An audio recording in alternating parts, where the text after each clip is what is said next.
الحمد لله نحمده ونستعينه ونستغفره ونعوذ بالله من شرور أنفسنا ومن سيئات أعمالنا من يهده الله فلا مضل له ومن يضلل فلا هادي له أشهد أن لا إله إلا الله وحده لا شريك له وأشهد أن محمدا عبده ورسوله أما بعد أعوذ بالله السميع العليم من الشيطان الرجيم لقد خلقنا الإنسان في أحسن تقويم ثم رددناه أسفل سافلين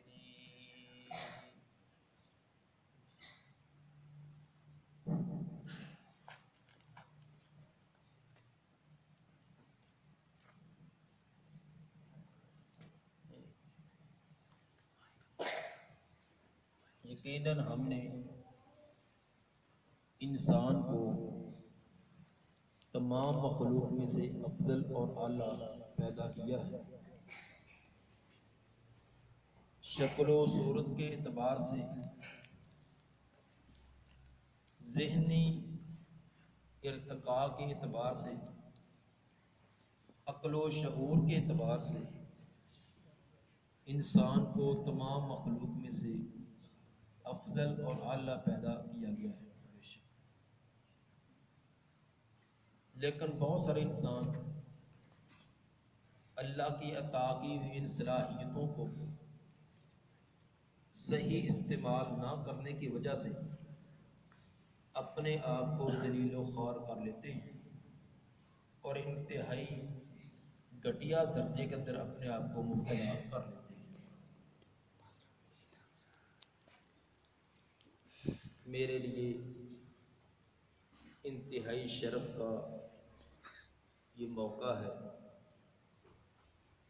کہ پہلی مرتبہ آپ کے اس عظیم ادارہ کے اندر حاضری کا موقع ملا ہے،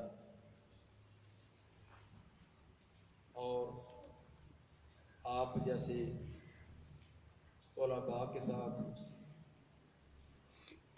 اس طرح کا شاید مجھے پہلے کہیں اور بھی موقع نہیں ملا کہ جس انداز میں یہ ادارہ آپ بھائیوں کی تعلیم و تربیت کر رہا ہے، اس طرح کا مجھے پہلے کوئی ادارہ دیکھنے کا یا طلباء کے ساتھ ہم کلام ہونے کا موقع نہیں ملا۔ اس لیے میں اپنے لیے یہ بڑا شرف سمجھ رہا ہوں اور بڑی دلی طور پر خوشی بھی ہے، اور جو سفری سہولتیں تھیں یقیناً آپ بھائیوں سے مل کر وہ میری کافور ہو گئی ہیں، ختم ہو گئی ہیں۔ میں سمجھتا ہوں کہ میرے اس علاقہ میں آنے کا جو سب سے بڑا مقصد تھا وہ مجھے یہاں مل گیا ہے۔ باقی میرے پروگراموں کی بجائے میرے نزدیک یہ زیادہ اہم پروگرام ہے۔ مجھے اگر پتہ ہوتا کہ اس طرح کا ادارہ ہے اور اس طرح کے طلباء اور اساتذہ وہاں کام کرتے ہیں تو یقیناً میں رات یہاں آ جاتا ہوں۔ یہ میری بات نصیبی کہ میں رات نہ آپ کے پاس رہ سکا۔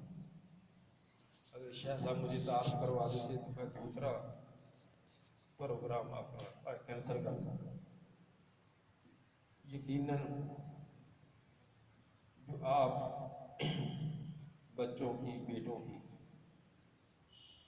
اللہ کے ہاں ایک قدر ہے، نبی نے جو آپ کے بارے میں فرمایا ہے تو اس کا بڑا اہتمام ہے۔ مجھے خود بھی ان مراحل سے گزرنے کا موقع ملا۔